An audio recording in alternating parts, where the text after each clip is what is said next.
Imagine a place where the desert meets technology, and where visions from science fiction movies stop being fantasy and start working in practice. A place meant to be longer than the UK is tall, narrower than an average stadium, and filled with solutions that, for now, still sound impossible.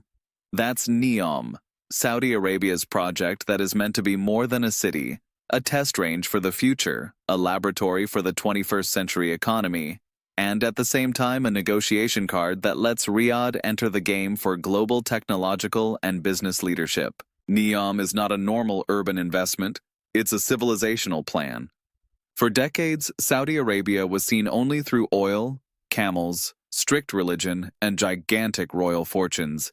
And today it says, "We want to be the center of the future."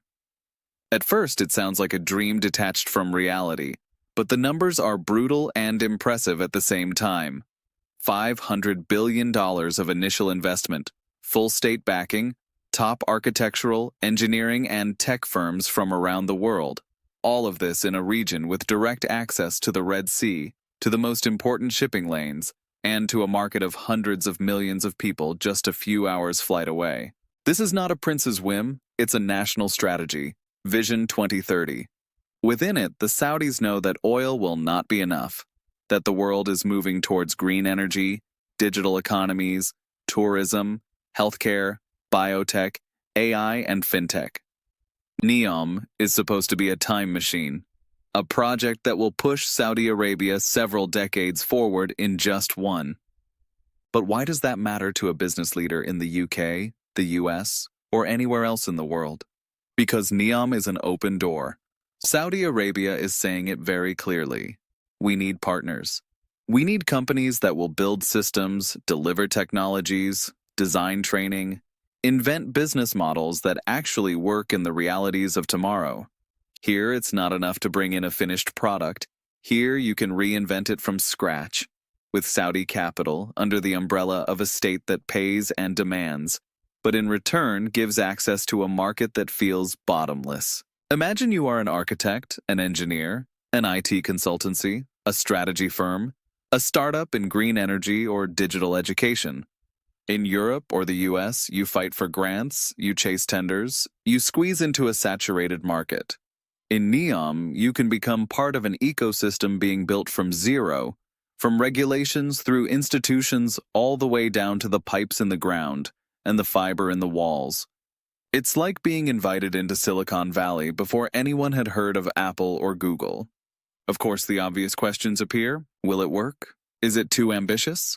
Can a city like that really exist in the middle of the desert? These are valid doubts, and exactly for that reason it's worth looking closer. Business is never just about dreams. It's always about risk, and in NEOM's case, the risk is enormous. But the potential reward is even bigger. This episode is an invitation to a journey. In the next ones, we'll look at how the project actually looks, who is building it, which sectors are in play, where the opportunities are for people and companies from the UK, the US, Europe, or Asia. We'll also lift the carpet, because NEOM is not just glossy visuals, but politics, religion, local tensions, and a global game of influence. For now, let's stop at the beginning. The desert. 40 degrees in the shade. Around you, only sand and rock. And suddenly, a vision of a city of the future that is supposed to change not only Saudi Arabia, but the global economy as a whole. That's where our story about NEOM begins, a city that doesn't exist yet, but is already attracting billions of dollars and thousands of firms from all over the world. At first sight, the desert is the last place you'd choose for business. It means no water, brutal heat, monotony, endless stretches of sand where life moves slowly and options are few. But it's exactly in such places that the boldest visions are born. Saudi Arabia knows that firsthand. In the 1930s, it was a poor land of Bedouins, where the most precious resource was water, and the biggest event of the month was a camel caravan reaching an oasis. Then oil exploded into the story. Oil changed everything. The desert turned into gold, and Riyadh and Jeddah carved themselves into the world map as new financial and political centers. That experience is still written into the Saudi mindset. We know that what looks impossible can be turned into hard cash. That's why when Crown Prince Mohammed bin Salman says, "We will build a city of the future on the desert," to many Saudis, this is not science fiction, it's an echo of their own history. It's like someone in Western Europe or the US in the 1990s saying that one day everyone will carry a computer with internet access in their pocket. It sounded absurd, and yet it happened. The vision of NEOM started with something simple: the desert as a clean canvas. Architects and planners love such places because they don't have to fight the past. There are no heritage sites, no medieval street grids, no local communities guarding every stone. There is a blank sheet of paper, and on it you can draw anything. So the Saudis drew, picture a straight line, perfect and sharp, stretching for hundreds of kilometers across sand and rock. It's not a highway, it's a city. A city 200 meters wide, 500 meters tall, and 170 kilometers long.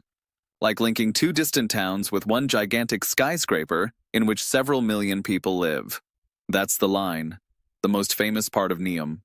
But before the concrete plans came, there was a vision. And that vision is the key to understanding why the global business world should care. Because NEOM is not just a city for residents, it's a city for ideas. For an engineer, a place to design an entire water system from scratch without corroded pipes and corrupt procurement. For an architect, a canvas where no one says, "This will never fit." For an investor, a market with no incumbent competition because everything is being built. For a consultant, a space where every recommendation can become the foundation of a new institution. For a startup, a chance to test a concept in a future lab financed with billions. Desert visions grab the imagination. For centuries, Arab culture said that the desert gives you freedom because it does not confine you. What looks like emptiness to a Londoner or New Yorker to a Saudi is potential. That mentality makes projects like NEOM possible. The first concept sketches looked like something pulled straight from a Ridley Scott or Denis Villeneuve movie.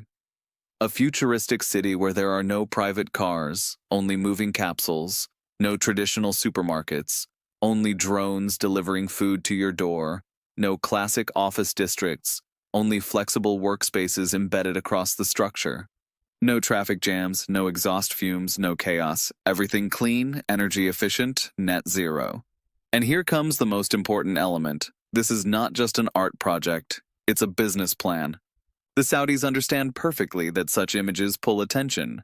Media write about them. People argue online, and investors start asking a simple question. Maybe it's worth getting in early. Here we see the first big strength of the Saudi approach. They sell the vision before they sell the product. It's something that many European projects lack. In Europe, we often build first and show later. The Saudis show the rendering first and then build. It works, because in global business storytelling matters. NEOM is storytelling on a planetary scale.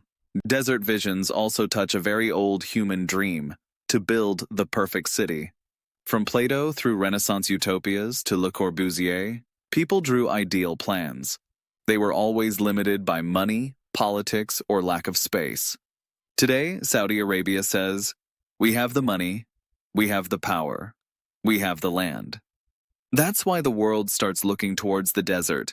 Before we dive into what NEOM really is for the Saudis, let's look at a few similar concepts in other parts of the world. The first, Brasilia.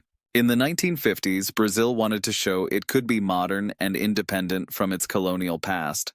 President Juscelino Kubitschek launched the famous slogan, 50 years of progress in 5. Part of that ambition was to move the capital from Rio de Janeiro to the interior, into a semi-empty plateau that only farmers and cattle really knew. Brasilia was to be the dream of urbanists, wide avenues, symmetry, modernist buildings by Oscar Niemeyer. On paper it looks stunning, and in photos it still does. But residents quickly noticed that the city lacks a human scale. Walking is hard. Traditional neighborhoods never truly formed. Social life got trapped inside giant apartment blocks and ministries. It's a city built for government, not for people. Lesson for NEOM. A futuristic project must account for how people feel in it. Geometry and technology alone are not enough. Second concept, Masdar City. a green utopia that stalled. When Abu Dhabi announced Masdar City in 2006, the world was thrilled. It was supposed to be the first city in history fully free of CO2 emissions. No combustion cars, zero waste, 100% renewable energy. Norman Foster promised an oasis of sustainability on the desert. Today, almost 20 years later, Masdar exists, but not at the scale promised. A handful of buildings work, a research center functions, but the grand vision stopped halfway. Why? Because consistency was missing. The financial crisis, swings in oil prices, shifting political priorities, and the project, though still alive, became a local experiment rather than a global symbol. Lesson for NEOM. It takes not just money, but patience and political determination to drive such a project through decades of crises. Third concept, Songdo, South Korea's dream of an intelligent city. Songdo was designed as a 21st century smart city, full of sensors, data platforms, monitoring systems, and automated management. On paper, a textbook example of a smart city. In practice, many people associate it with a soft dystopia. Spontaneity is scarce. Cameras are everywhere, and some residents say they feel constantly observed rather than free. This shows another trap. Technology cannot crush the human being. A city must give people a sense of freedom, not permanent supervision. And here we circle back to NEOM. The Saudis look at Brasilia, Masdar, and Songdo and say, "We won't repeat those mistakes." They want to build a place that is not just a playground for architects or tech giants. NEOM is supposed to be full of sport, culture, entertainment, tourism. That's why the kingdom is spending parallel money on football stars in its league, on golf tournaments, on racetracks, and international concerts, on Formula One. It's not random. It's a strategy to attract people. Because without people, even the most beautiful city stays a model on a table. Now we reach the symbolic level. In Arab culture, the desert is more than a landscape. It's a metaphor for life. The desert teaches patience, because only those who can wait for water survive. It teaches courage, because you must face loneliness, sandstorms, and hunger. And it teaches creativity, because if you want to live, you must find solutions that others don't see. For Mohammed bin Salman, NEOM is a desert school of a new kind. If his grandparents built their power on oil, he wants to build his on knowledge and technology. So let's move from metaphor to practice. Bechtel, the American engineering giant, already has contracts for core infrastructure. Ecom works on the master plan, the map of the whole project. McKinsey, BCG, and Bain, the big three in global consulting, advise on governance and financing. Siemens offers energy and automation technologies. SoftBank treats NEOM as a testbed for robotics and AI. Smaller startups from Europe, the US, and Asia come in with digital education, smart home, and fintech solutions. All of this shows that NEOM is no longer a hollow vision. It's a market where the game has already begun. And what about companies from the UK, the US, and wider Europe? Do they have something to offer here? The answer is simple. Yes. British and American manufacturers of electric and hydrogen buses fit perfectly into a zero-emission transport vision. Large engineering and construction firms from London, New York, or Frankfurt bring experience from massive infrastructure projects. Global IT players, from cloud providers to cybersecurity firms, can build the backbone of digital administration and finance. Mid-size AI and IoT startups from tech hubs like London, Berlin, or Austin can test their solutions in an environment where regulations are being written from scratch rather than painfully updated. For such companies, participation in NEOM could mean a jump into a higher league, from local or regional contracts to projects watched and benchmarked by the entire world. So, what makes NEOM different from Brasilia, Masdar City, or Songdo? The financial scale. No other project had a comparable budget. The political determination. Mohammed bin Salman ties his own reputation to NEOM's success. The complexity. It's not just one city, it's a whole region with tourism, business, education, and sport layered together. And finally, the global attention. The media, investors, tech firms, all eyes are on it. That's why desert visions that once ended as half successes may now reach full scale. Because the desert. In advertising brochures, it looks like a golden backdrop.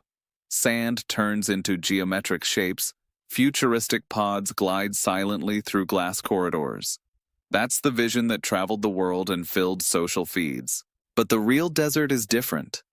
It's hot wind that covers every unfinished foundation in dust. It's sun that beats down on the back 12 hours a day. It's a silence that can kill faster than lack of water. And right there, the Saudis want to prove they can build something no one has ever built, a city of the future. So far, we've seen the facade, the line stretching towards the horizon, the promise of zero-emission energy, global corporations lining up to sign contracts worth billions. That's only one side of the story. The other, less comfortable, is hidden. We haven't seen the hundreds of families being moved from their villages to make space for the project. We haven't heard the negotiations where every digit in a contract means more money than the annual GDP of some countries. We haven't felt the tension when global corporates sit at the same table with tribal leaders and religious conservatives. NEOM raises questions bigger than architecture. Can a true city of the future be built on a desert where water has always been more precious than gold? Is Saudi Arabia ready not only financially, but mentally for such a revolution? Will this city be for ordinary people or just for elites and foreigners? And the key question, will NEOM become a symbol of the future or the biggest wasted fortune in modern history? Because this is not only about steel and concrete, it's a test of an entire system. A test of whether immense capital and political will can create an ideal city, or whether they will simply expose all the contradictions of our era, the clash between tradition and modernity, freedom and control, vision and reality. We've seen similar attempts already.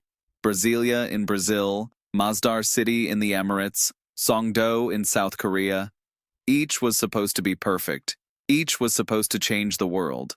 Today, each one is also a warning sign. The Saudis want to prove that this time the story will end differently. And that is where the first part of our story ends. On the desert, where dreams meet sand, and where billions of dollars try to win a fight against climate, tradition, and the stubborn weight of reality. In the next part, we'll go deeper. We'll see how Saudi Arabia is trying to change its identity, from a state living off oil to a state selling the future. We'll look at the sectors chosen to sustain that vision: green energy, AI, biotech, tourism. We'll visit places that don't appear in glossy renderings, the rooms where compromises are made, conflicts erupt, and decisions are taken that will decide the fate of the entire project. Because NEOM is not just a story about a city, it's a story about us, about where the world is heading. And the most interesting part is still ahead. If you want to see the next chapters of this story, how oil turns into vision, how the Saudis build a new economy, and which sectors they are opening for the world, stay with us. Hit subscribe, leave a like, and tell us in the comments what you think of this project. Is NEOM a real future, or just the biggest mirage of the 21st century? By doing that, you'll help this material reach more people, and we'll be able to bring you even more forbidden behind-the-scenes stories from the Middle East. See you in the next episode.